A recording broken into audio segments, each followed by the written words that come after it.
उसी चैनल पे किए हैं ना? फोन दीजिए, एडवांस अकाउंट का वॉल्यूम ऑन दीजिए।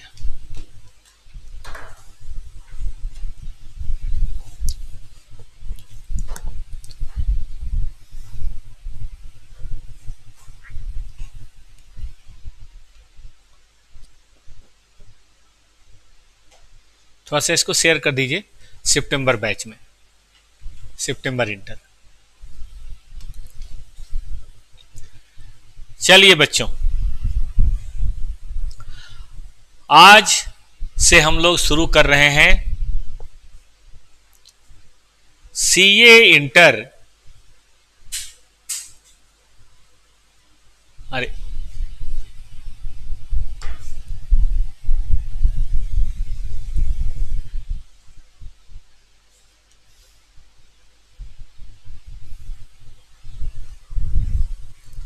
सीए इंटर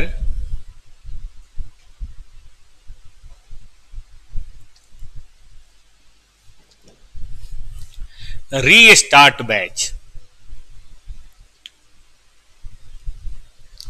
फॉर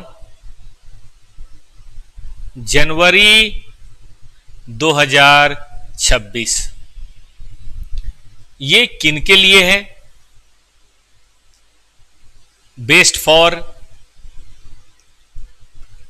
उन बच्चों ने जिन्होंने कुछ समय के लिए पढ़ाई छोड़ रखी है और अब वो फर्स्ट टाइम जनवरी 2026 का एग्जाम देने जा रहे हैं, फर्स्ट टाइमर, और सिलेबस आधा अधूरा कच्चा पक्का पढ़ रखा है, तो बराबर करने की जिम्मेवारी हमारी है। ठीक है, फर्स्ट टाइम 2026 में जो एग्जाम देने जा रहे हैं उनके लिए है, या पढ़ा बीच में क्लास छोड़ दिया, थोड़ा डिस्टर्ब हो गए, उनके लिए है। दूसरा, जिन्होंने सितंबर 26 में एग्जाम दिया लेकिन वो अपने एग्जाम से बेहद नाराज है कि हमारा हो नहीं पाया। क्यों नहीं हो पाया? उसके कई कारण हो सकते हैं। क्लासेस ठीक से नहीं हुई थी, तबीयत खराब हो गई थी, कहीं और किसी काम में घरेलू समस्याएं थी, साइकोलॉजिकल प्रॉब्लम थी, कई तरह की बातें हो सकती हैं। तो जो फर्स्ट टाइमर हैं उनके लिए भी बेस्ट है, और जो सितंबर 25 में एग्जाम दिया था और एग्जाम ठीक नहीं रहा था उनके लिए भी बेस्ट है। इसमें हम लोग क्या करेंगे?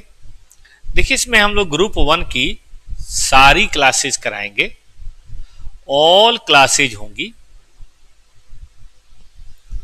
ठीक है, तीनों पेपर की, ग्रुप 2 के तीनों पेपर की क्लास होगी,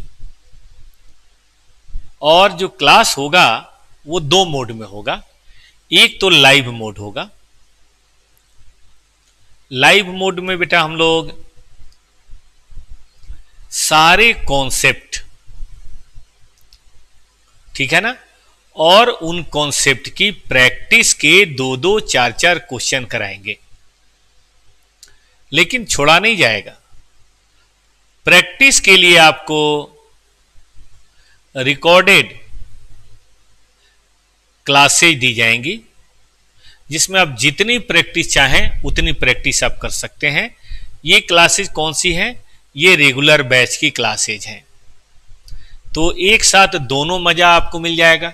रिवीजन मोड में है तो कॉन्सेप्ट प्लस थोड़ी सब कॉन्सेप्ट की प्रैक्टिस कर लीजिए, और अगर और मन कर रहा है, टाइम बच रहा है, तो फिर 100% प्रैक्टिस के लिए आप रेगुलर बैच का भी वीडियो क्लासेज अवेलेबल होगा। जो सबसे अच्छी बात बेटा है वो ये कि क्लासेज यूट्यूब पे अवेलेबल होंगी, ये वाली। ठीक है, मैं लिख देता हूं, ये सारी क्लासेज यूट्यूब पर भी अवेलेबल होगी, लेकिन वो ये यहां आगे पीछे होगा। सिस्टमेटिक चाहते हैं तो फिर ऐप पे होगा, और ये क्लासेज टॉपर्स ऐप पे अवेलेबल होगा। ऑफ कोर्स ये सबके लिए होगा। ये थोड़ा रिस्ट्रिक्टेड है क्योंकि ऐप है, तो इसमें भी कोई बड़ी बात नहीं है। ये 1100 पर सब्जेक्ट है बेटा, कोई बहुत ज़्यादा नहीं है, 1100 पर सब्जेक्ट है। सीए पढ़ाई में कोई बहुत बड़ा अमाउंट नहीं है। आप अपने घर पे बैठ के आराम से पूरी प्रैक्टिस करते रहेंगे और सारा काम होता रहेगा। ठीक है ना? तो ये क्लासेस के बारे में बात हो गई। अब कौन पढ़ाएंगे? तो देखिए, अकाउंट रेगुलर बैच में भी और इस बैच में भी मैं खुद आपके साथ हूं, भगवान लाल। एजुकेशन मेरा सीए है, सीएस है, सीएमए है और ऐसा मैं पिछले 30 ईयर्स से कर रहा हूं। ठीक है बच्चों, मैं आपको कॉस्टिंग भी पढ़ाऊंगा, मैं आपको एफएम भी पढ़ाऊंगा। यही काम हम 30 साल से करते हैं। टैक्स के लिए और ऑडिट के लिए आपके हैं अरविंद दुबे सर। इन्होंने सीए किया है और एलएलबी किया है इन्होंने, और पिछले 20 सालों से ये टीचिंग भी करते हैं और अपनी प्रैक्टिस भी करते हैं। लॉ के लिए सीए आरती मैम है और इनका भी 15 साल के करीब एक्सपीरियंस है। और एसएम के लिए सीए राजीव। सब लोग क्वालिफाइड फैकल्टी हैं और सब ठीक ठाक एक्सपीरियंस वाले हैं। 15-20 साल इनका भी एक्सपीरियंस है। तो ये आपके मेंटर होंगे। मैं फिर कहता हूं, हम लोग देखो क्या करेंगे, पहले से क्लियर होना चाहिए, कोई एक्सपेक्टेशन गैप नहीं होना चाहिए बेटा। हम लोग लाइव मोड में सारे कॉन्सेप्ट और उसकी प्रैक्टिस कराएंगे, और ज्यादा प्रैक्टिस के लिए आपको हम रिकॉर्डेड क्लासेज भी देंगे। मतलब हर तरह का कॉन्सेप्ट, 100% कॉन्सेप्ट और उसकी 100% प्रैक्टिस हम कराएंगे। लेकिन और प्रैक्टिस के लिए हम आपको रिकॉर्डेड क्लासेज देंगे हर सब्जेक्ट की।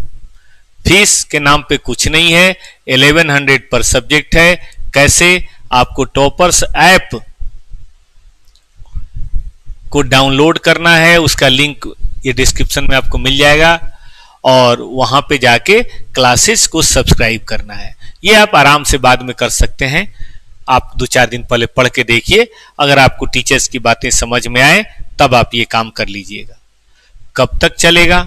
अच्छा, एक और बात फिर इसके अलावा, ये तो हो गया क्लासेस, ये हो गया फैकल्टी। अब एक और बात मैं आपको कहना चाहूंगा, और वो बात है बेटा टेस्ट।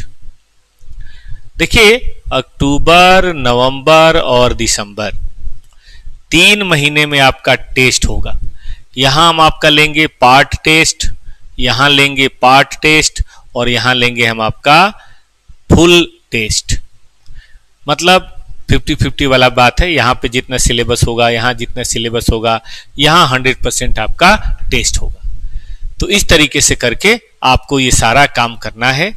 टेस्ट का हम आपको इवैल्यूएशन भी देंगे, और जो बच्चे चाहें तो वो आराम से टीचर को मैसेज करके अपना जो डाउट है, प्रॉब्लम है, मेंटरशिप जिसको बोलते हैं, वो आपको मिलता रहेगा, गाइडेंस मिलता रहेगा कि कैसे पढ़ना है और कैसे नहीं पढ़ना। इसके लिए आप अपने टीचर से व्हाट्सएप पे बात कर सकते हैं।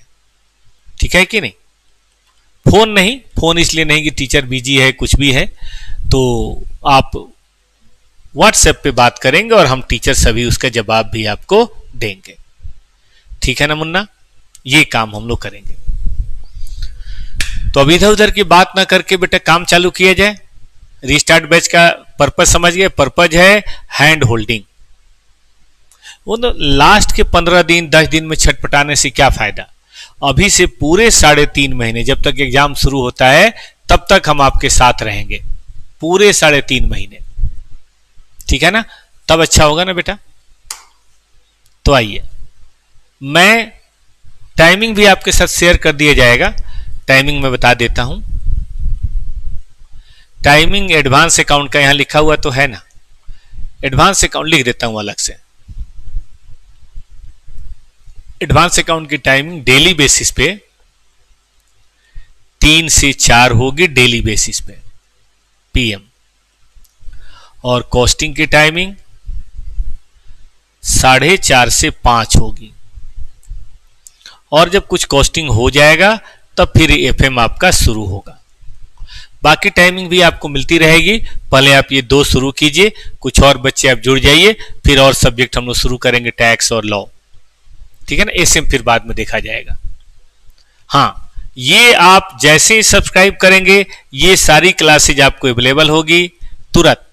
मतलब इसमें देर नहीं, इसमें 100% क्लास पहले से रखी हुई है, एकदम लेटेस्ट। अब मार्च, अप्रैल, जून, जुलाई, अगस्त, सितंबर की क्लासेस में पड़ी हुई है। सब्सक्राइब करते ही ये क्लास आपके पास पहुंच जाएगा, 1 सेकंड की देरी नहीं होगी। ठीक है बेटा।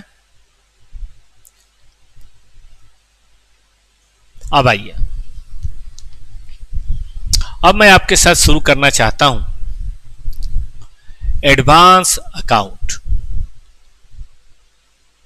देखिए, एडवांस अकाउंट का जो पेपर है वो पेपर है बेटा जी 100 मार्क्स का, और 100 मार्क्स में 30% ऑब्जेक्टिव है और 70% सब्जेक्टिव है।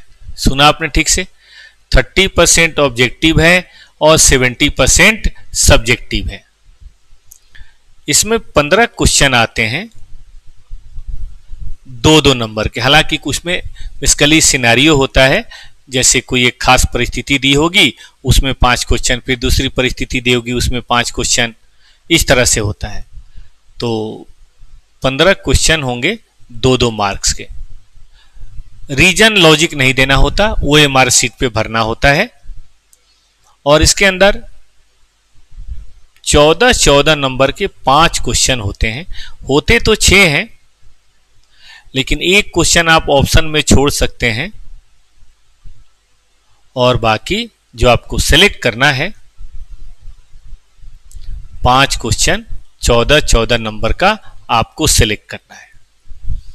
इसमें भी 5 नहीं होता, इसमें भी ए बी करके होता है। तो मोरलेस ये सारा चैप्टर कवर कर लेते हैं। कोई कोई क्वेश्चन ही 14-14 नंबर का होता है, वरना ए बी करके होता है। मैं आपको पास्ट ईयर के क्वेश्चंस हाथ के हाथ दिखाता जाऊंगा हर चैप्टर के साथ, और कराता भी जाऊंगा। ठीक है ना। तो वो जैसे जैसे बैच होगा वैसे वैसे आप देखते जाएंगे। सिलेबस में शॉर्ट में समझा देता हूं। सिलेबस बेटा इसमें 27 एएस है और 8 चैप्टर है।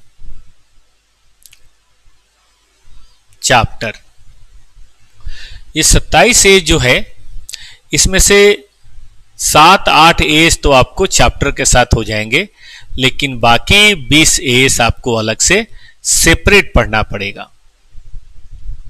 चैप्टर वैसे तो बहुत है, लेकिन मेन है financial statement, cash flow, amalgamation, reconstruction, consolidation और ब्रांच,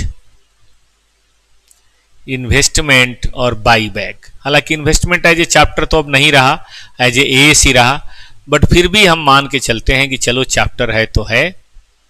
यही बेटा 8 चैप्टर है, जिसमें ये अब ना के बराबर है, और 20 एज संपूर्ण पढ़ना है। 7 एज तो यही कवर हो जाएगा, जैसे as 3, as 14, as 21, as 23, as 27,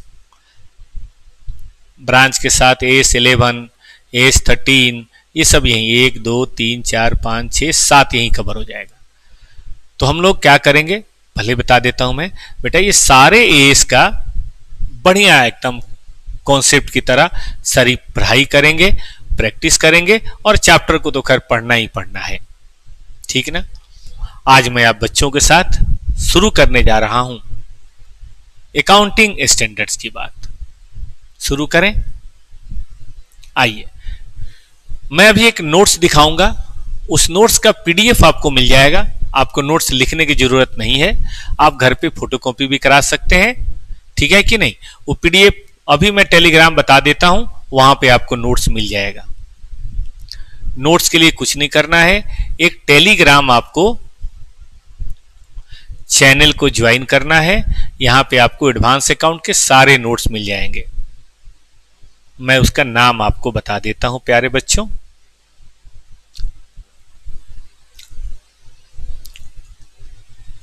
ये पब्लिक चैनल है, कोई दिक्कत नहीं होगा, आप आराम से इसमें करिए। टॉपर्स एडवांस अकाउंट, ये साथ साथ सब लिखा हुआ। ठीक है, स्पेलिंग का ध्यान दीजिएगा।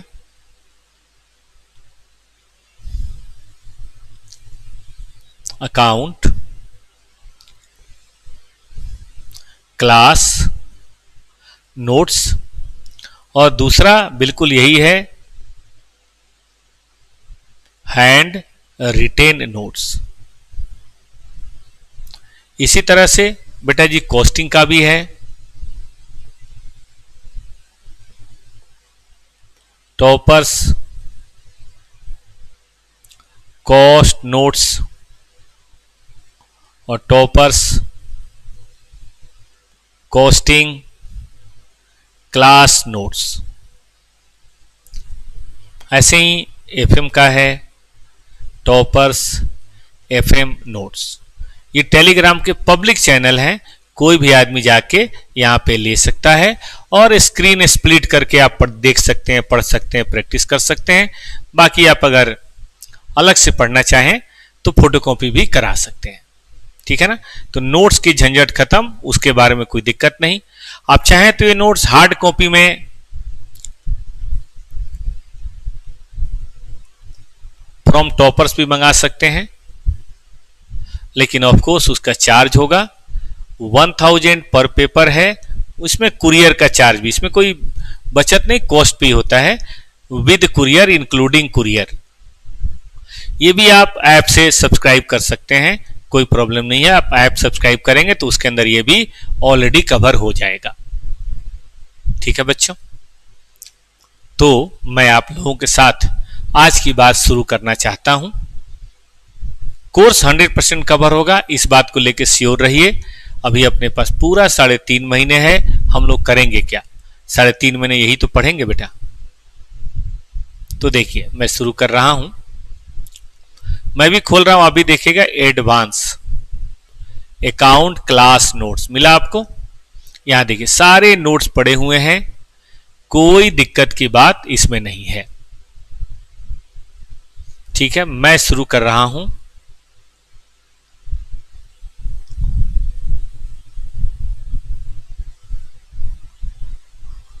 कॉन्सेप्ट हैंड रिटेन नोट से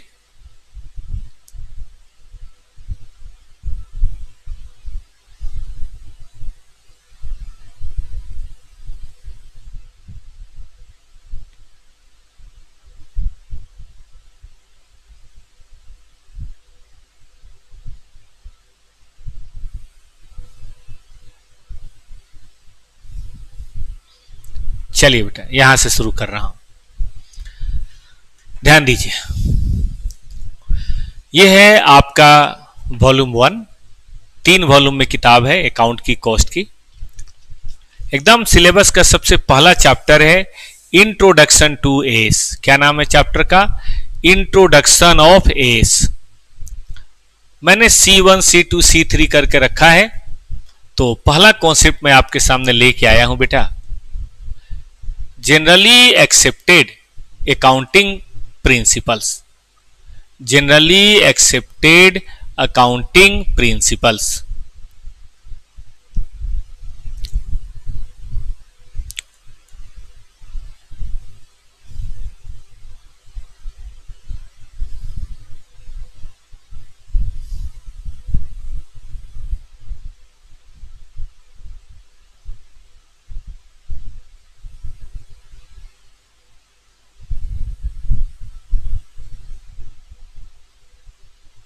एक मिनट मुझे सेव करने दो, फिर मैं लिख पाने में सक्षम रहूंगा।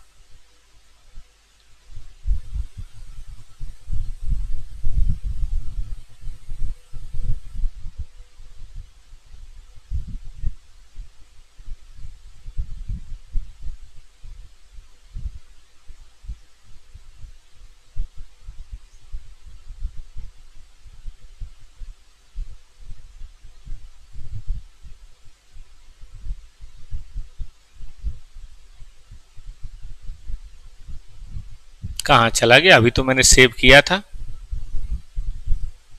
कोई नहीं, फिर से सेव करके देखता हूं कहाँ चला गया। रुकिए,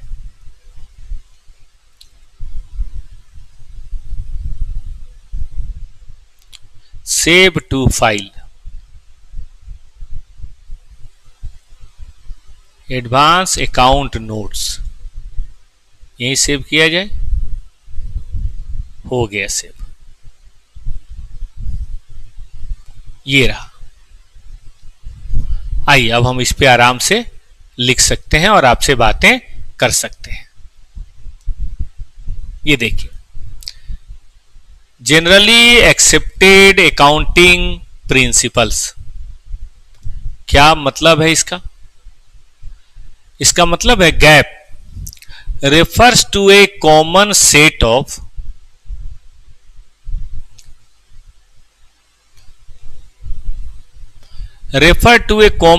of accepted accounting principles, standards, procedures। ध्यान से देखिएगा, जनरली एक्सेप्टेड अकाउंटिंग प्रिंसिपल्स क्या है? It refers to a common set of accepted accounting principles, standards and procedure. लिखेंगे नहीं, लिखेंगे तो समय आपका बर्बाद होगा। हम चाहते हैं कि आपका समय न बर्बाद हो, समझने पे ज्यादा फोकस करें और फिर बाद में अपना बैठ के आप इसको याद करें, समझें, मतलब यहां समझें, बाद में बैठ के प्रैक्टिस करें। याद तो हम यही करा देंगे।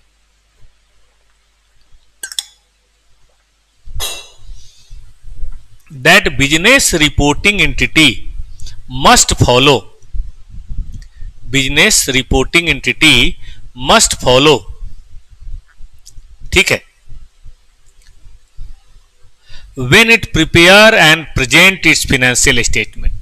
मतलब आपको ये फॉलो करना ही पड़ेगा जब आप क्या कर रहे हैं, आप प्रिपेयर कर रहे हैं, प्रेजेंट कर रहे हैं अपने फिनेंशियल स्टेटमेंट को। इसी को हम क्या बोलते हैं? Generally accepted accounting principles. मतलब ये कॉमन सेट ऑफ वो अकाउंटिंग प्रिंसिपल्स हैं that business reporting entity must follow by preparing and presenting it's financial statement. It is basically combination of authoritative standard, authority मतलब ऑथोरिटी के आया है, और दूसरा generally accepted way of recording and reporting financial information.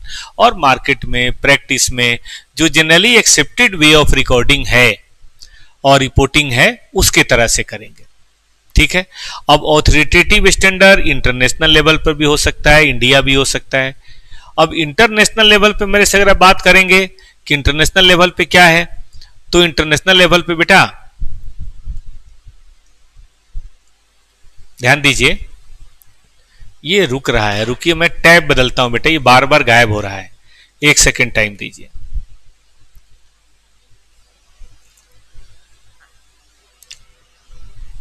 पता नहीं क्यों ये बार बार गायब हो जा रहा है। मैं प्रिंट नहीं करता और जरा टैब बदलता हूं मैं,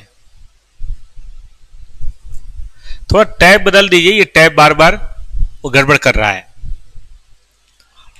या तो इंटरनेशनल फाइनेंशियल रिपोर्टिंग स्टैंडर्ड होगा, इसको हम IRFS बोलते हैं, IFRS।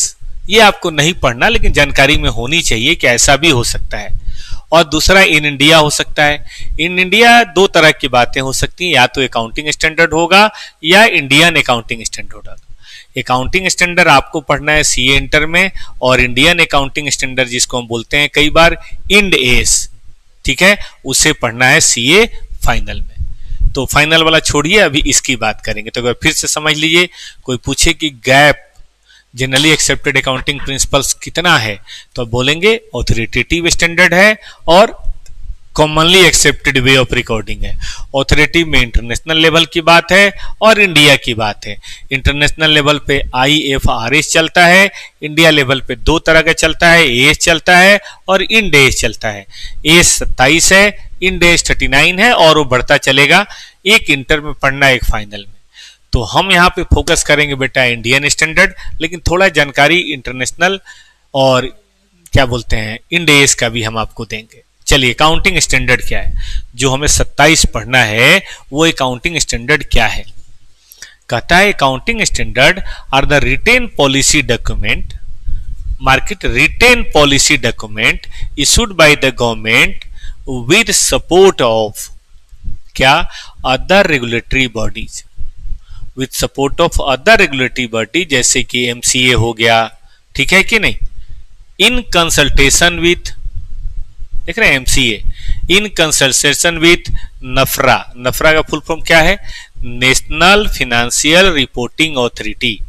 But prepared by end S, क्या बोलते हैं, सीए इंस्टीट्यूट, यानी कि सीए इंस्टीट्यूट बनाएगा, नफरा कंसल्टेंसी देगा, फिर एमसीए उसको रिलीज करेगा। 1 मिनट बेटा टाइम दीजिए, क्लास आपकी चलती रहेगी। इसको टैब को बदलते हैं क्योंकि ये ठीक से काम नहीं कर रहा। इसको जरा एक बार क्या बोलते हैं वो रिफ्रेश टाइप का कीजिए, ज्यादा दिक्कत हो रही है, नहीं काम हो रहा। लाइए, हाँ 77 हो जाएगा, काम करेगा ये।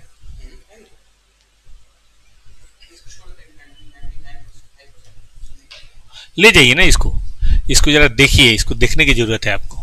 नहीं चल रहा, लिखने पे भाग जा रहा है। आओ बच्चों, मैंने टैब बदल दिया, अब हम उम्मीद करते हैं कि अब ठीक ठाक चलेगा। आजकल तो टेक्नोलॉजी बड़ी एडवांस हो गई है। आप आराम से बेटा अपने घर पे जहां भी आप हैं, आप बैठे रहिए, हम आपको यहां से पढ़ाते रहेंगे, ठीक ना, बैठे रहिए आप।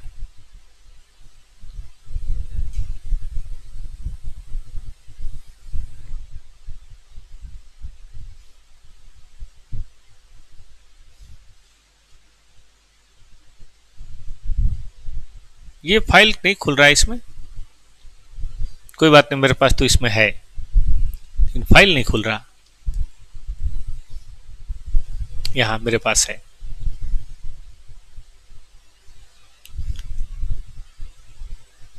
चलिए आगे बेटा, जनरली एक्सेप्ट। अच्छा, लाइव क्लास है, किसी तरह की कोई दिक्कत हो तो आप मेरे से रेफर कर सकते हैं। देखिए इसमें फाइल नहीं खुल रहा, उसमें खुल रहा है तो लिखा नहीं जा रहा, वो जरा देख लीजिएगा आप, ठीक है ना। नहीं आया यहां पे, यहां जाके देखिए, यहां से ठीक कीजिए।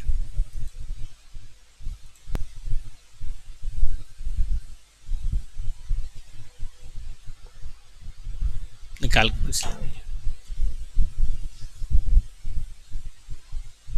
आगे आगे।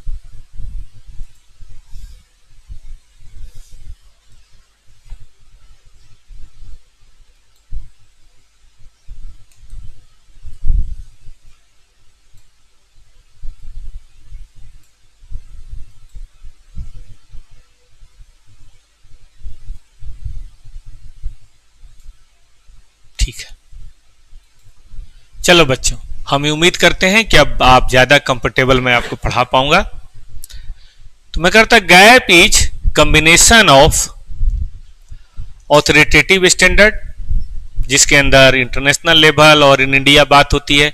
इंटरनेशनल लेवल पे इंटरनेशनल फिनेंशियल रिपोर्टिंग स्टैंडर्ड होगा, और इंडियन लेवल पे अकाउंटिंग स्टैंडर्ड और इंडियन अकाउंटिंग स्टैंडर्ड है। ये इंडिया है, हम कई बार इसको इंड एस भी बोलते हैं, ठीक है, इंड एस।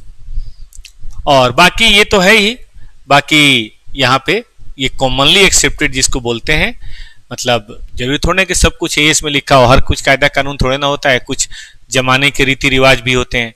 तो जमाने के रीति रिवाज की बात भी हम यहाँ पे करेंगे, जिसमें अंदर कन्वेंशन, एजम्पशन, प्रिंसिपल, कई तरह की चीजें होती हैं।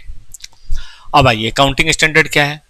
कहता है कि written policy document which is issued by the government with support of other regulatory body, जैसे कि एमसीए, ठीक है कि नहीं, इन कंसल्टेशन विथ नफरा, ठीक है ना, national financial authority, prepared by CA institute. मतलब गवर्नमेंट का काम है अकाउंटिंग स्टैंडर्ड इंडिया में इशू करना, वो करता है एमसीए के थ्रू, और एमसीए मदद लेता है किसकी, नेशनल फाइनेंशियल रिपोर्टिंग अथॉरिटी। बनाने का काम किसको दिया हुआ है, सीए इंस्टीट्यूट, मतलब सीए इंस्टीट्यूट बनाता है, उसको ये चेक करता है, उसको रिकमेंड करता है, ये इशू करता है, ये पब्लिक को इशू करता है। तो काम समझा आपने, बनाइए, हम टेस्ट करके देखेंगे अच्छा बना है कि नहीं, हम बोलेंगे सब लोगों को चलिए खाइए, तो ये सबको बुलाएंगे, आ जाओ भाई, चलो अकाउंटिंग स्टैंडर्ड आपका रेडी है, आ जाओ सब लोग शुरू हो जाओ और यहां से अपना काम चालू करो। ठीक है बच्चों, तो ये तरीका है इस चीज को बनाने का, याद रहेगा, एकदम अपने दिमाग में बिठाइए। शुरू से बेटा सीरियस रहेंगे ना तो बाद में अच्छा होता है। 4 एस्पेक्ट है बेटा, recognition, measurement, presentation and disclosure. Recognition, measurement, presentation, disclosure. Recognition कि इन फाइनेंशियल स्टेटमेंट, ठीक है कि नहीं, दिखाएं कि नहीं दिखाएं, दिखाएं तो कब दिखाएं। मेजरमेंट एट व्हाट अमाउंट, कितना अमाउंट दिखाएं, जैसे हम गुडविल दिखाएं कि नहीं दिखाएं, दिखाएं तो कितने पे दिखाएं, हम इनकम दिखाएं कि नहीं दिखाएं, दिखाएं तो कितने पे दिखाएं, इंटेंजिबल एसेट दिखाएं कि नहीं दिखाएं, प्रोविजन बनाए कि नहीं बनाए, बनाए तो कितने पे बनाए। प्रेजेंटेशन ये वो ट्रांजैक्शन और इवेंट्स को फाइनेंशियल स्टेटमेंट में दिखाना है जिससे वो ज़्यादा मीनिंगफुल और अंडरस्टैंडेबल हो जाए। तो कैसे चीज़ों को प्रेजेंट करें, इंफॉर्मेशन कैसे दिखाएं कि वो ज़्यादा मीनिंगफुल और अंडरस्टैंडेबल हो, कैसे हम ये काम करें, ठीक है बेटा। और डिस्क्लोजर, डिस्क्लोजर क्या है बेटा जी? डिस्क्लोजर का मतलब है कि रिलेटिंग टू ट्रांजैक्शन और इवेंट, ये वो ट्रांजैक्शन और इवेंट्स का डिस्क्लोजर है प्रेजेंटेशन के बाद, to enable the user to get the insight into what financial statement are trying to reflect, financial statement क्या कहना चाह रहा है, and thereby facilitating them to take prudent और इन्फॉर्म्ड बिजनेस डिसीजन, और बिजनेस डिसीजन सही है कि नहीं है इस बात को फैसिलिटेट करना। फॉर एग्जाम्पल, आपकी कंपनी के ऊपर कोई केस मुकदमा है, देखो केस मुकदमा में कल दिक्कत हो सकती है, तो ये बात तो होनी चाहिए ना। क्या कोई face to face batch available है? हाँ बेटा, फेस टू फेस बैच मई के लिए अवेलेबल है, जनवरी के लिए अब अवेलेबल नहीं है बेटा। इट्स प्योर ऑनलाइन बैच जनवरी के लिए। Restart batch is a pure online batch, no face to face, ठीक है ना। फेस टू फेस में समय ज़्यादा लगता है तो जनवरी के लिए पॉसिबल नहीं है, लेकिन मई के लिए ऑनलाइन अवेलेबल है और अगले सितंबर के लिए 3 अक्टूबर को शुरू होगा। आप जहाँ पे हैं बेटा वहीं पे बैठ के पढ़िए मस्त, यूट्यूब पे क्लासेस जा रही हैं, पढ़ते रहिए। रिलेटिंग टू ट्रांजेक्शन और event to enable user to get an insight into what financial statement are trying to reflect, क्या बताना चाह रहा है। मैं कह रहा था कि कोई केस मुकदमा है, तो भाई वो केस मुकदमा तो बताना चाहिए ना कि क्या वो रिफ्लेक्ट करना चाह रहा है। And thereby facilitating them to take prudent और इन्फॉर्म बिजनेस डिसीजन, और सही और इन्फॉर्म बिजनेस डिसीजन ले पाने की क्षमता डेवलप करें। देखो पूरी बात जाने बगैर अगर हम कोई काम करें तो फिर कैसे होगा बेटा, बताओ, बात तो गड़बड़ हो जाएगी।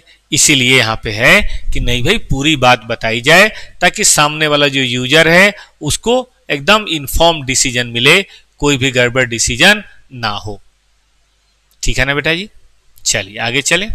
बेनिफिट क्या है अकाउंटिंग स्टैंडर्ड का, क्या बेनिफिट है? तो कहता है standardisation of alternative accounting treatment, ये इसका सबसे बड़ा बेनिफिट है। यूनिफॉर्मिटी बना के रखता है ये अकाउंटिंग स्टैंडर्ड में, एक पॉलिसी या प्रिंसिपल गाइडलाइन आपको दिया जाएगा, एक्स भी वही करेंगे, वाई भी वही करेंगे, जेड भी वही करेंगे, सब लोग वही करेंगे। और जब सब लोग वही करेंगे फिर तो कोई दिक्कत होगी ही नहीं ना, फिर तो कोई समस्या होगी ही नहीं। आगे आइए, requirement of additional disclosure, comparability. अब यूनिफॉर्मिटी होगी बेटा तो कंपेरेबिलिटी तो अपने आप हो जाएगी, चीजें अपने आप कंपेरेबल हो जाएंगी, ठीक है ना। तो कंपेरेबिलिटी ऑफ फाइनेंशियल स्टेटमेंट इससे इनहेंस होगा। हम टाटा स्टील को विजयनगर स्टील के साथ आराम से कंपेयर कर सकते हैं, नहीं तो फिर कैसे करेंगे। और रिक्वायरमेंट ऑफ एडिशनल रिक्वायरमेंट, कि जो एडिशनल रिक्वायरमेंट अगर मान लीजिए कोई है मिनिमम डिस्क्लोजर की या किसी तरह के खास प्रेजेंटेशन की, अब हो सकता है आप अपने जनरल प्रैक्टिस में उसे नहीं करते हो, एएस में लिख दिया जाएगा कि ये जरूर डिस्क्लोज करना है, ये जरूर प्रेजेंट करना है, तो फिर आप करेंगे। एक बहुत अच्छा गाइडलाइन भी है, अगर किसी चीज के बारे में किसी अकाउंटेंट को नहीं पता चल रहा तो अकाउंटेंट इस गाइडलाइन को समझ के उन चीजों की बात कर सकता है, ठीक है ना। आइए, अकाउंटिंग स्टैंडर्ड सेटिंग प्रोसेस। अभी तक हमने समझा कि अकाउंटिंग स्टैंडर्ड है क्या, अब पढ़ते हैं अकाउंटिंग स्टैंडर्ड सेटिंग प्रोसेस क्या है। देखिए कहता है कि एक अकाउंटिंग स्टैंडर्ड बोर्ड है, ASB बोलते हैं, which is formed by ICI in 1977। International level पे 73 में हुआ था, तो इंडिया में 77 में हुआ। इसके अंदर इंडस्ट्रीज एसोसिएशन के लोग, रेगुलेटर्स जैसे सेबी वगैरह के लोग, गवर्नमेंट डिपार्टमेंट, RBI, CBDT, ये एकेडमिशियन, प्रोफेसर्स, ऐसे लोग इसके अंदर शामिल हैं। ये क्या करते हैं, ये आइडेंटिफाई करते हैं प्रॉब्लम एरिया, किस एरिया में दिक्कत है जिसके लिए हम ये बात कर रहे हैं। ठीक, मान लीजिए कि ऑनलाइन आया है मार्केटिंग, तो ऑनलाइन मार्केटिंग में जो सेल हो रही है उसके बारे में लोगों को बहुत ज्यादा पता नहीं है। अब बहुत ज्यादा पता नहीं है तो दिक्कत हो रही है, ठीक बात है। तो फिर उस सिचुएशन के लिए हम यहाँ पे एक गाइडलाइन दे देंगे। एक अकाउंटिंग है लीज, लीज एक ऐसी चीज जहां कंफ्यूजन होती है तो उसके बारे में दे देंगे हम अकाउंटिंग। तो जो प्रॉब्लम एरिया आएगा, ऐसी कुछ भी चीज आएगी तो उसके बारे में वो एरिया तय की जाएगी। उसके ऊपर स्टडी ग्रुप बनाया जाएगा। स्टडी ग्रुप अलग अलग कंट्रीज में जाएंगे, अलग अलग इंडस्ट्री में जाएंगे, देखेंगे वहां क्या चल रहा है, इंडिया में क्या चल रहा है, और उसके बेसिस पे वो एक ड्राफ्ट रफ तैयार करेंगे और रफ को मेंबर्स ऑफ सीए इंस्टीट्यूट और वेरियस गवर्नमेंट बॉडीज को सर्कुलेट किया जाएगा कि देखो भाई हम ऐसा सोच रहे हैं। फिर उनसे मीटिंग भी किया जाएगा ताकि उनका व्यू पता चले, और जब उनका व्यू पता चलेगा तो उसको एक्युमुलेट करके हम एक एक्सपोजर ड्राफ्ट बनाएंगे। और ये कॉमन पब्लिक को, पहले कॉमन पब्लिक को नहीं, पहले तो गवर्नमेंट बॉडीज को, सीए इंस्टीट्यूट के मेंबर को, बाद में हम कॉमन पब्लिक को दे देंगे। ठीक है, कॉमन पब्लिक उस पर अपना कमेंट करेगा, और कमेंट को अगर हमें लगा कि भाई नहीं ये जरूरी है, हमें तो इसका ध्यान देना ही चाहिए, अगर ऐसा लगा तो फिर उसको अपने ड्राफ्ट में मॉडिफाई कर लेंगे और फिर सीए इंस्टीट्यूट को सबमिट करेंगे काउंसिल को। काउंसिल अपनी ऑथोरिटी के अंदर उसे इशू करेगा, जिसको हम बोलते हैं फाइनल एस। और फाइनल एस जब इशू होगा तो वो अगर नफरा ने रिकमेंड कर दिया, ठीक है, तो इशूड बाय एमसीए होगा, नोटिफिकेशन बोलते हैं। और जितने कॉर्पोरेट एंटिटीज हैं सेक्शन 133 के अंदर, कंपनीज एक्ट सेक्शन 133 के अंदर एमसीए को ये पावर है, मतलब गवर्नमेंट को ये पावर है कि वो किसी अकाउंटिंग स्टैंडर्ड को नोटिफाई कर सकता है। और जो नॉन कॉर्पोरेट एंटिटीज हैं उन पे बिना रिकमेंडेशन के भी चला जाएगा। तो इस पे फाउंडेशन में भी क्वेश्चन आता है कि अदर एंटिटीज को क्या नफरा के थ्रू जाना है या एमसीए के थ्रू जाना है या डायरेक्ट। इस काउंसिल ने इशू कर दिया, काफी है। पार्टनरशिप और बाकी जो ऑर्गेनाइजेशन हैं उसके लिए, कंपनीज के लिए एमसीए के द्वारा रिकमेंड होना, नोटिफाई होना जरूरी है। तो आप कह सकते हैं ये पावर भी है, एएस की पावर। ठीक बात है कि नहीं। अब स्टेटस क्या है, देखो भाई आईसीआई को लीगल बॉडी तो है नहीं, ठीक है, तो ये अपने मेंबर्स के ऊपर तो इन्फोर्स कर सकती है, अदरवाइज नहीं कर सकती। किसी और के ऊपर तभी होगा जब कोई एक्ट, जैसे कंपनीज एक्ट या पार्टनरशिप एक्ट या कोई एक्ट आए और वो बोल दे, तभी ये बाकियों पे एप्लीकेबल होगा, या बाकियों पे बेटा एप्लीकेबल नहीं होगा। तो ये था अकाउंटिंग स्टैंडर्ड का एक सामान्य ज्ञान, जिसको बोलते हैं बेसिक परिचय। इस पे बेटा क्वेश्चन तो नहीं आता, लेकिन इसको अपने बैकग्राउंड में रखिएगा, और बैकग्राउंड में रखेंगे तो ये काम आएगा। ठीक है ना। यही था हमारी तरफ से आपका चैप्टर नंबर 1। कुछ बच्चों को समझ आया? कमेंट वगैरह करके बताएं अगर कुछ समझ आया तो। कमेंट आप वीडियो बाद में देखें तो बाद में भी कर सकते हैं, हम पढ़ेंगे और अपनी अगली क्लासेज में उसको इनकॉर्पोरेट करेंगे। मैं एक बार फिर दोहराता हूं, ये सारी क्लासेज यूट्यूब पे रेगुलर बेसिस पे चलती रहेंगी। एक चैनल है CA inter by topper classes, जो आप देख रहे हैं। आप चाहें तो इस चैनल को सब्सक्राइब कर सकते हैं और इस चैनल पे आराम से आप देखते रहिए। ठीक है, आगे बढ़िए। अब मैं आपके सामने बेटा चैप्टर नंबर 2 की शुरुआत करने जा रहा हूं। चैप्टर नंबर 2 है, एक मिनट, अभी इसी में कुछ और भी है बेटा, रुक जाओ, थोड़ा और पढ़ा दें।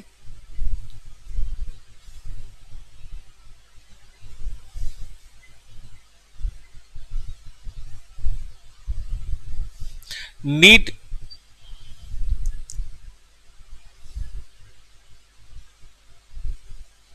ये पढ़ लें अभी कि बाद में पढ़ें? चलो पढ़ ही लेते हैं।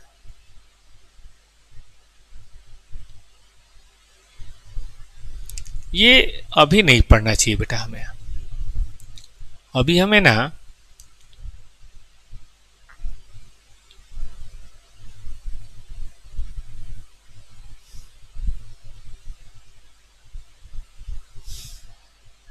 चलो पढ़ लेते हैं, छोड़ने से क्या फायदा। आ जाओ। इसको भी देख ही लेते हैं। नीड फॉर ग्लोबल स्टैंडर्ड, कि भाई ग्लोबल स्टैंडर्ड का मतलब पूरे वर्ल्ड पे अकाउंटिंग स्टैंडर्ड हो, इस बात के लिए क्या जरूरत है।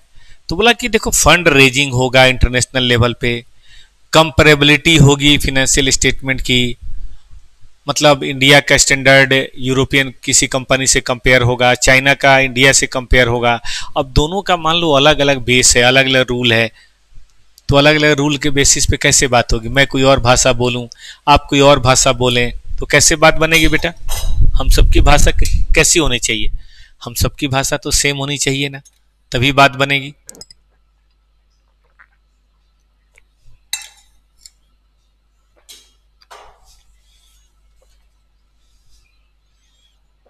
आगे आइए,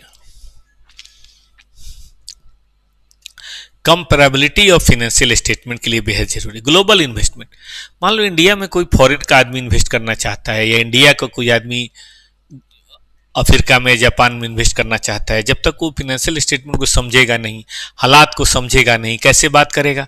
तो ये जरूरी है कि हमें क्या हो बेटा,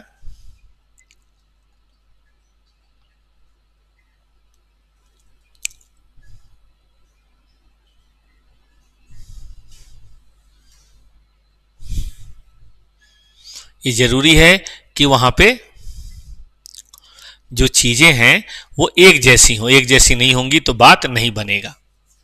इसके अलावा देखो आप, more complex form of financial state होता जा रहा है, मतलब हो सकता है इंडिया में फाइनेंशियल स्टेटमेंट अलग तरीके से बन रहा है, वहां किसी और तरीके से बन रहा है, तो दिक्कत आएगी। आजकल ग्रुप रिकंस्ट्रक्टिंग होता है, आपने सुना होगा कि यहाँ पे होल्डिंग है, वहाँ सब्सिडरी है, वहाँ सब्सिडरी है, वहाँ सब्सिडरी है, वहाँ ज्वाइंट वेंचर है, वहाँ एसोसिएट है। अब मान लो सब लोग अलग अलग तरीके से बात करें तो फैमिली कैसे बनेगी। बिजनेस एक्विजिशन हो रहा है, इंडियन कंपनी बाहर की कंपनी को खरीद रहा है, बाहरी कंपनी इंडियन कंपनी को खरीद रहा है, अलग अलग होंगे तो कैसे होगी। ठीक है ना, मर्जर हो रहा है, टाटा मोटर्स ने जगुआर को मर्ज किया, अब टाटा के फाइनेंशियल स्टेटमेंट अलग तरह के होंगे, जगुआर के अलग तरीके से होंगे, तो कैसे कंसोलिडेट किया जाएगा। मानने का मतलब इन्वेस्टमेंट अब ऐसा मल्टी फेरल होता जा रहा है, कंट्री की बाउंड्रीज को तोड़ के बढ़ता जा रहा है, तो फिर अकाउंटिंग स्टैंडर्ड एक जैसा कैसे हो। हम अपने गांव में रहते थे तो अपने गांव में भोजपुरी बोलते थे, हमारा काम चल जाता था, लेकिन जब हम दिल्ली में आए तो हमें हिंदी बोलना पड़ा। हम जब आर्टिकलशिप करने गए बड़ी कंपनियों में तो हमें इंग्लिश बोलना पड़ा। नहीं बोलेंगे, भोजपुरी बोलेंगे वहां, तो कैसे समझेंगे वो लोग, क्योंकि उसमें बाहर के लोग भी कई बार आते थे। मान लो कि बाहर के नहीं भी हैं, पंजाब के हैं, भोजपुरी कैसे समझेंगे, बंगाल के हैं, भोजपुरी कैसे समझेंगे। तो बड़ा जरूरी है कि हम चीज़ों को एक फॉर्मे पे, एक चीज़ों पे दिखाएं। ठीक है ना, तो इसीलिए नीड क्या महसूस की गई, नीड महसूस की गई कि देखो भाई एक ऐसा अकाउंटिंग स्टैंडर्ड हो जो सबकी जरूरतों को पूरा करे, तभी जाके बात बनेगी। ठीक बात है ना। चलें आगे, इंटरनेशनल स्टैंडर्ड। देखिए जून 73 में IASC international accounting standard committee बनी, जिसने अप्रैल 2001 तक इंटरनेशनल अकाउंटिंग स्टैंडर्ड्स इशू किए। जो मेंबर्स उसमें थे उन सब लोगों ने उसको फॉलो करना शुरू किया। जैसे अमेरिका के थे लोग, कनाडा वगैरह के थे, ऑस्ट्रेलिया था, और यूरोप के कुछ कंट्री थी। लेकिन फिर बाद में थर्ड कंट्रीज भी आने लगी, चाइना बड़ा हिट हुआ, इंडिया बहुत हिट हुआ, और भी बहुत सारी कंपनी आने लगी। तो फिर ऐसे केस में देखा गया कि भाई 5, 7, 10 देशों के लिए अगर आप अकाउंटिंग स्टैंडर्ड बनाएंगे तो उसे ग्लोबल नहीं कह सकते हैं। ग्लोबल वही चीज हो सकती है जो बहुत सारे या सबके लिए हो। तो फिर उन्होंने इसको रिकंस्ट्रक्ट करके एक नया बनाया, इंटरनेशनल अकाउंटिंग स्टैंडर्ड बोर्ड, और इसमें थोड़ा बड़ा दायरा किया, इंडिया के लोगों को भी लिया, चाइना के लोगों को भी लिया। मतलब इस तरह के, अब हमको छोड़ के आप कुछ वर्ल्ड की बात कर सकते हैं, ऐसे कैसे कर सकते हैं, इतनी बड़ी इकोनॉमी हम लोग हैं। और उसने फिर बनाना शुरू किया इंटरनेशनल फाइनेंशियल रिपोर्टिंग स्टैंडर्ड। तो अब अगर इन्होंने इसको हटा के यहाँ बना दिया है तो ठीक है, नहीं तो जो ये हैं वो हैं और नए वाले ये बनने शुरू हो गए। आज तक यही बन रहा है। तो एक बार फिर से सुनिए, 73 से कहानी की शुरुआत हुई, इंड एस बनता गया, 2001 के बाद इंटरनेशनल फाइनेंशियल रिपोर्टिंग स्टैंडर्ड बनना शुरू हुआ। ठीक है। अच्छा, क्या है ये IFRS? IFRS are principle based set of standard, rule based नहीं, principle based. They establish broad rules rather than dedicating specific treatment. वो ना आप पढ़ेंगे जब इंड एस वगैरह या इंटरनेशनल एस पढ़ेंगे तो उसमें देखेंगे कि वो ना एकदम स्पेसिफिक नहीं कहता कि यही करो, वो कहता है कि देखो ऐसी परिस्थिति अगर होगी तो आपको ऐसे करना चाहिए। वो परिस्थितियां बताएगा, वो प्रिंसिपल बताएगा कि देखो ऐसे में चूंकि कंट्रोल नहीं है कस्टमर के ऊपर तो सेल नहीं मानना चाहिए, हमारा एसेट के ऊपर कंट्रोल छूट गया तो हमें एसेट नहीं मानना चाहिए। मतलब वो प्रिंसिपल बताएगा, वो नहीं कहता कि डेबिट करो एसेट्स को, ऐसा वो नहीं कहेगा। So that it can be applied in diverse situation prevalent in different Nations. देखो इंडिया का भौगोलिक वो सिचुएशन अफ्रीका से अलग है, हमारे व्यापार का स्टैंडर्ड वहाँ से अलग है, हम अमेरिका से अलग हैं, हमारे यहाँ कस्टम रीति रिवाज अलग है, परेशानियाँ अलग हैं। तो आप एकदम ऐसा कोई रूल बना दोगे नहीं सब ऐसे ही करो, कैसे होगा? एग्जाम्पल देते हैं, जैसे मान लीजिए जैन धर्म में है कि भाई हम खेती नहीं करेंगे कि उसमें हत्या हो जाती है, इसीलिए आप जाके देखिए गांव में जैन धर्म नहीं फैल पाया, व्यापारी लोगों में फैला, क्योंकि व्यापारी खेती के बगैर काम हो जाएगा, किसान खेती के बगैर कैसे काम करेगा? या कुछ श्वेतांबर या दिगंबर में है कि कपड़े कम पहनना है, मतलब उसकी अपनी कुछ बाध्यताएं हैं, मजबूरी है, रिस्ट्रिक्शंस है, डिसिप्लिन है। अब वो चीज़ें आप ठंडे प्रदेशों में कैसे लागू करेंगे?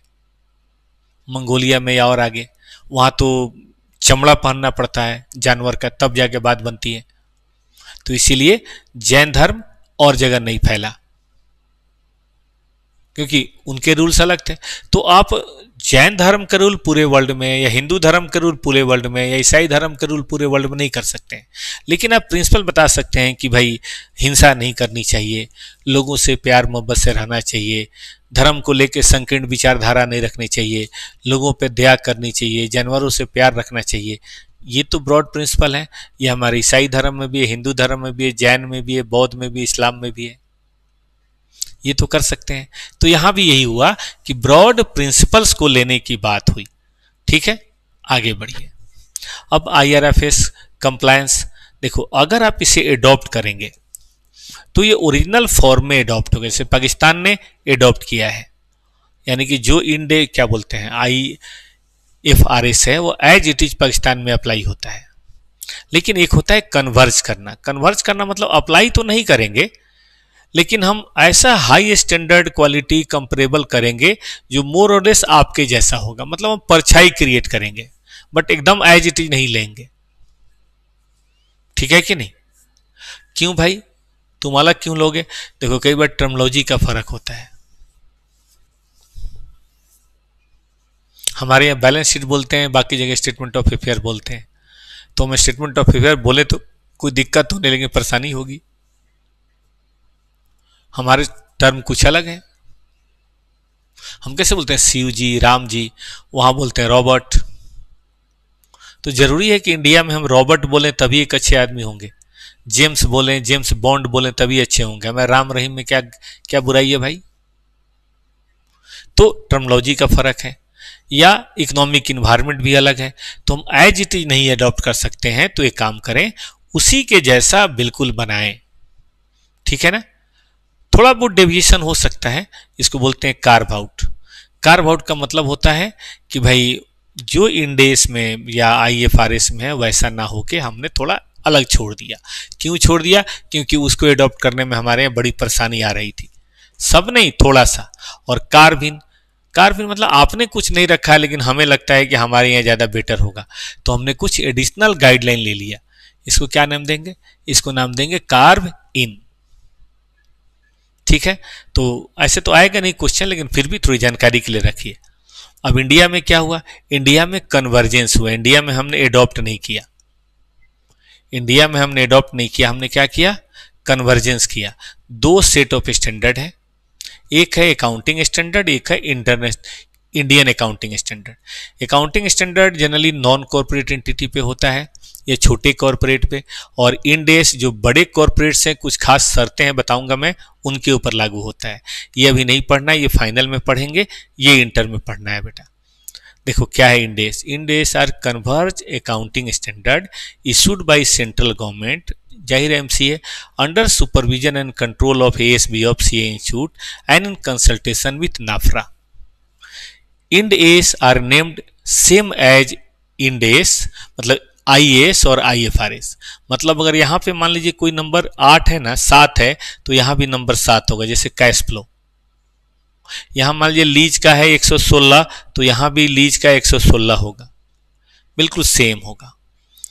सेम नंबरिंग होगी, इंड एस होगा तो नंबरिंग सेम होगी, इंड एफआरएस हो तो भी नंबरिंग सेम होगी। फर्क बस ये है, एस होगा मतलब आईएएस होगा तो सीधा 1 2 3 4 होगा, लेकिन अगर आईएफआरएस होगा तो 100 प्लस आईएफआरएस नंबर। जैसे मान लो आईएफआरएस 16 है तो हम 116 बोलेंगे, अगर 12 है तो हम 112 बोलेंगे, 3 है तो हम 103 बोलेंगे। नंबरिंग भी बिल्कुल मोरलेस उसी की तरह हमने करा है। ठीक है, तो हम कह सकते हैं कि इंड एस इंडिया के द्वारा लागू किए गए अकाउंटिंग स्टैंडर्ड है। ठीक है बच्चों, history and road map of end S. क्या है हिस्ट्री और क्या है road map of end S? कहता है कि 2002 में G20 की मीटिंग हुई, जहां इंडिया ने कहा कि भाई हम भी आपकी तरह एएस बनाएंगे। 2006 में सीए इंस्टीट्यूट ने इनिशिएटिव शुरू किया। 2015 में सीए इंस्टीट्यूट ने बना लिया और बोला कि जिसको भी वॉलंटरी बेस पे आना है आ जाओ। और 2016 में उन्होंने कहा कि सबको मैंडेटरी तो करना ही पड़ेगा, लेकिन फेज 1 बड़ी बड़ी कंपनियां अभी बताएंगे हम। और 2017 में फेज 2 लागू कर दिए सभी कंपनियों के लिए। तो अब तो इंडिया में भी लागू हुए 8 साल हो गया, कोई दिक्कत नहीं है। चलो 2016, company listed and in process of listing on stock exchange और हैविंग नेटवर्थ ऑफ 500 करोड़ और मोर, उनके ऊपर लागू हो गया। Unlisted company having net worth 500 crore और मोर, ध्यान से देखो, जो लिस्टेड है या इन प्रोसेस ऑफ लिस्टिंग है और 500 करोड़ वो हो गए, अनलिस्टेड कंपनी 500 करोड़ वो हो गए, और पेरेंट सब्सिडरी एसोसिएट इनका जितना भी है उन सब के ऊपर हो गया।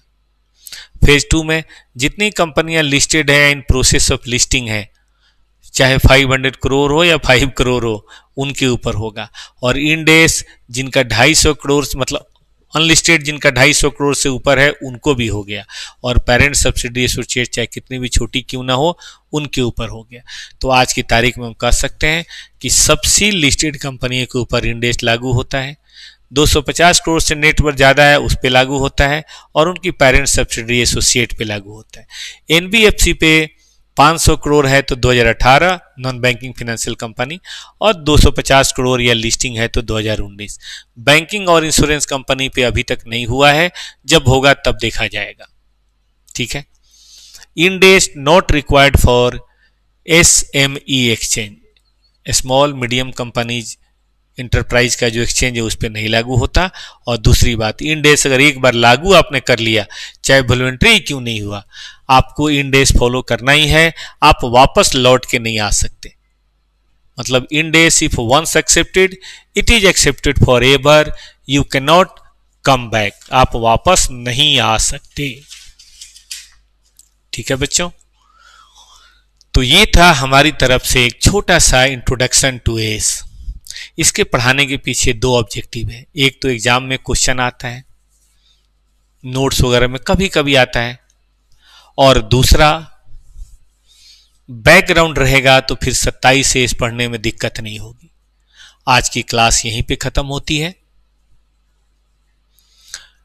कल हम लोग इसी वक्त मिलेंगे। मैं टाइम बता देता हूं अपने प्यारे बच्चों को।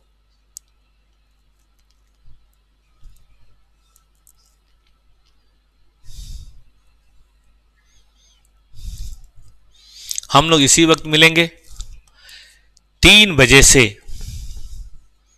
4 बजे तक हम आपको एडवांस अकाउंट पढ़ाएंगे, और शाम को 4:30 बजे से 6 बजे तक कॉस्ट एंड एफएम होगा। पहले कॉस्टिंग होगा फिर एफएम होगा।